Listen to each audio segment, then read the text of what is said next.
Yang ini kawin aja lah jalan. Bollywood. Oleh-oleh dari Jawa. Jadi ayah. Iya kan. Bismillahirrahmanirrahim. Assalamualaikum warahmatullahi wabarakatuh. Waalaikumsalam warahmatullahi wabarakatuh. Alhamdulillahirrahmanirrahim. Alhamdulillah hamdan katsiran thayyiban mubarakan fihi. Nahmaduhu wa nasta'inuhu wa nastaghfiruh. Asyhadu an la ilaha illallah wa la syarika lahu wa asyhadu anna sayyidina Muhammadan abduhu wa rasuluh. Sallallahu alaihi wa sallam. Rabbi ishrah li sadri wa yassir li amri wahlul 'uqdatam min lisani yafqahu qawli. Alhamdulillah rabbil alamin. Bersyukur kepada Allah yang Maha Pengasih, yang kasihnya tidak pernah pilih kasih. Pada Allah yang Maha Penyayang, yang kasihnya tidak pernah tidak terhitung bilang, yang Maha Menyenangkan, yang Maha Menjaga, yang Maha meliputi segala. Dan kita paham kepada Rasulullah Muhammad Sallallahu alaihi wasallam. atas biasanya kita ini melanjutkan aksi dan sebagai kebenaran juga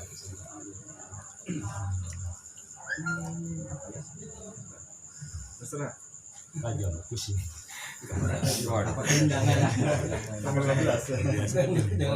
Oleh-oleh dari Jawa. kasih sayang. Dekat karena cinta. Pakai penting.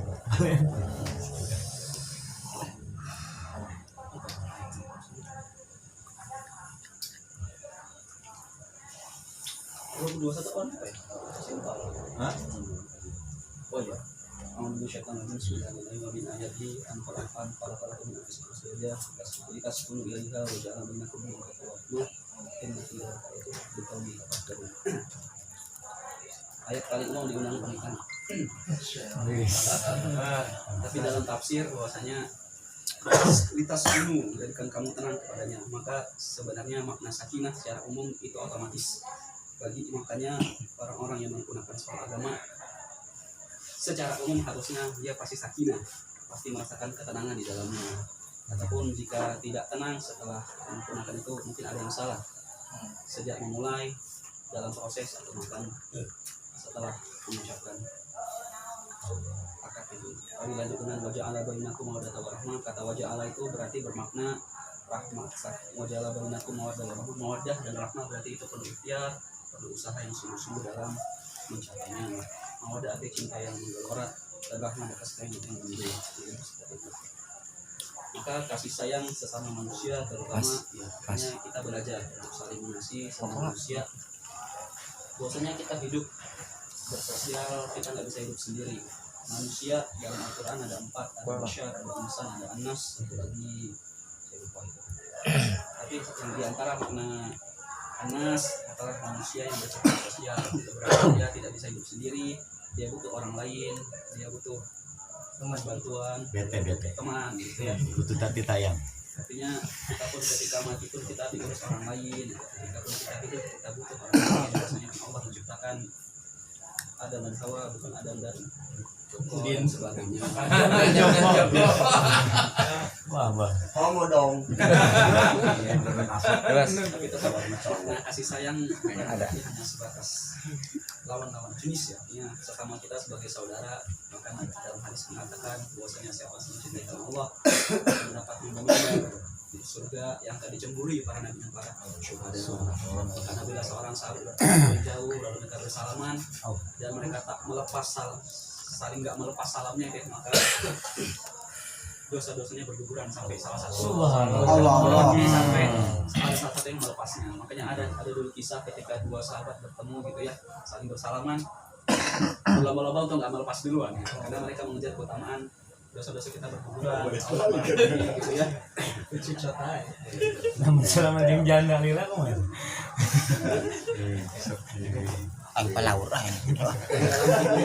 Dalam hubungan dengan sesama itu kita yang paling utama ya, bukan paling utama. Salah satu hal yang perlu kita jaga dalam hubungan yang sama ini untuk menciptakan kasih sayang adalah husnuzon atau baik sangka. Biasanya dalam hidup ini pun sebenarnya kita tanpa sadar telah hidup dalam rasa baik sangka itu. Kenapa? Karena kalau kita hari ini tidak berbaik sangka, mungkin kita nggak akan makan jamuan malam ini. Karena kita menyadari dalam udara terdapat banyak-banyak bakteri, banyak-banyak virus yang itu bisa saja ada potensi-potensi penyakit mematikan gitu. Tapi kita suzon, kita tidak makan sehingga kita masih bisa hidup gitu. Dan kalaupun kita nggak bersunnah hari ini, mungkin kita malam ini nggak akan tidur karena dari berdasarkan penelitian 3 dari 5 kematian terjadi di atas 4 jam. Penelitian ilmiahnya tidak bersunnah mungkin akan banyak umur begitu tidur masuk kita hari ini.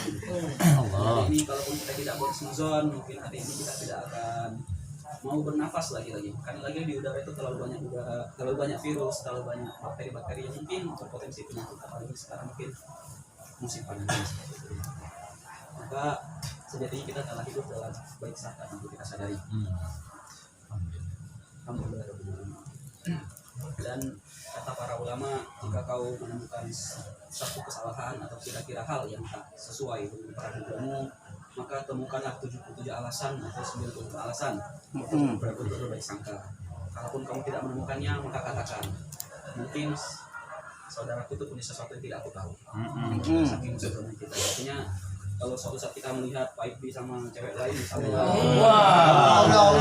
hari bersusun mungkin cuma niat, mungkin adiknya gitu ya, mungkin kakaknya, siapanya atau jaganya, simpenannya perdemankan baik sangka itu.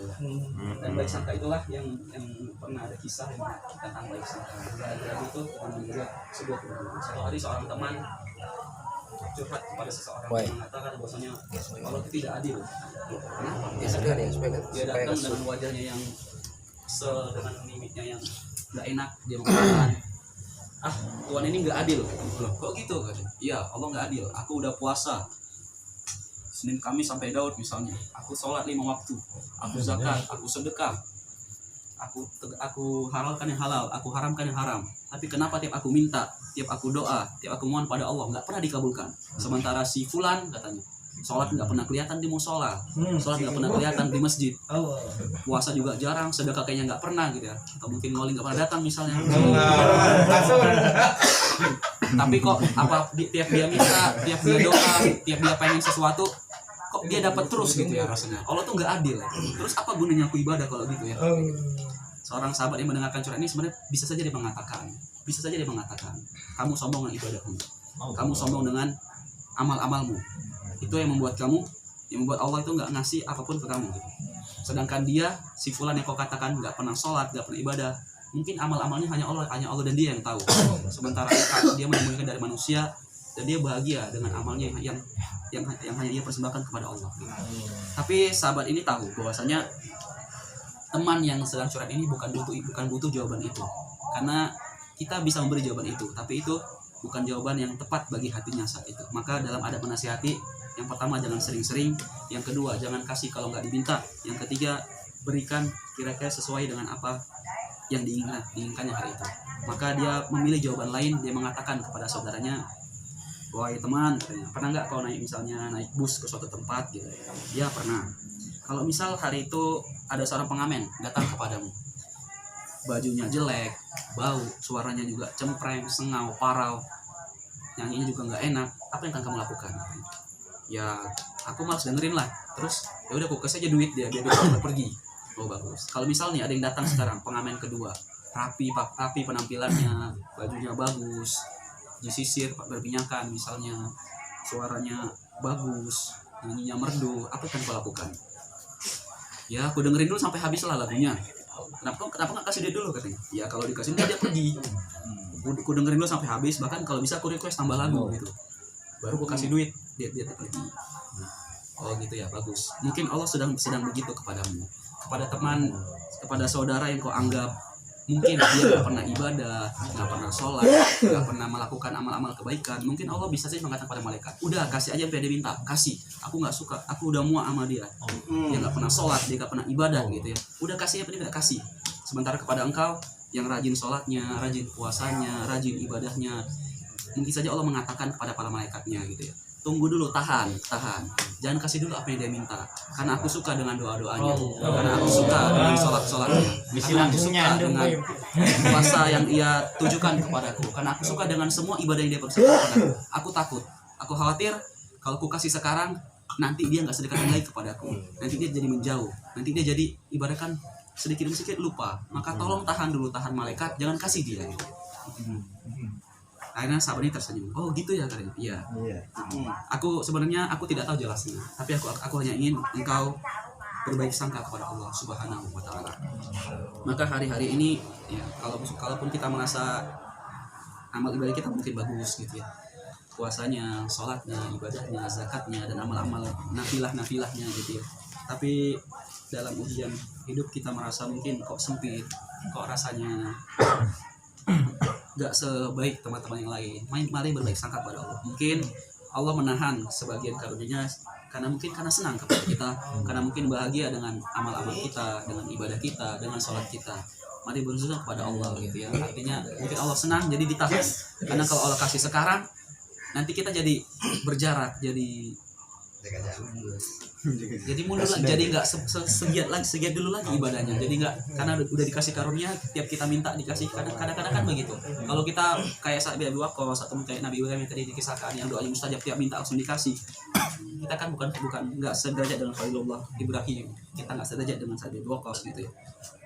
Rasanya mungkin kalau kita tidak dapat yang begitu, nanti malah jadi berkurang kualitas ibadahnya, kualitasnya juga kayak gitu. Artinya mari berprasangka kepada Allah. Kalaupun kita tanpa sadar telah hidup dalam baik sangka, kenapa kita tidak berprasangka kepada Allah Subhanahu wa taala gitu ya. Artinya prasangka baik itulah yang juga bisa menjaga hubungan kita dengan Allah, juga menjaga hubungan kita dengan sesama, dengan keluarga kita misalnya, dengan yang lain-lainnya gitu ya. Ya mungkin itu saja tentang baik sangka, dan mari kedepankan prasangka baik itu dalam hidup kita. Karena tanpa kita sadar pun, kalau kita menolak misalnya baik sangka, kita telah hidup dalam baik sangka selama ini gitu. Tentang tidur kita, tentang makan kita, tentang nafas kita, tentang mungkin belajar kita dan menuntut ilmu kita gitu ya. Kita semua telah hidup dalam baik sangka, yang dengannya kita tetap berani beraktivitas, tetap berani untuk beribadah, tetap berani untuk menjalani hidup sebagaimana mestinya gitu ya. Dan lalu terakhir mohon doanya untuk satis teman-teman lain semuanya, insya Allah akan melaksanakan akad nikah.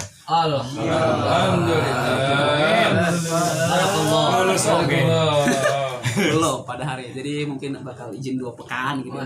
Amin. Insya Allah akadnya tanggal 18 Agustus. Amin ya Allah. Kalau 17 Agustus kemerdekaan Indonesia, maka 18 kemerdekaan Muhammad Zulfikri.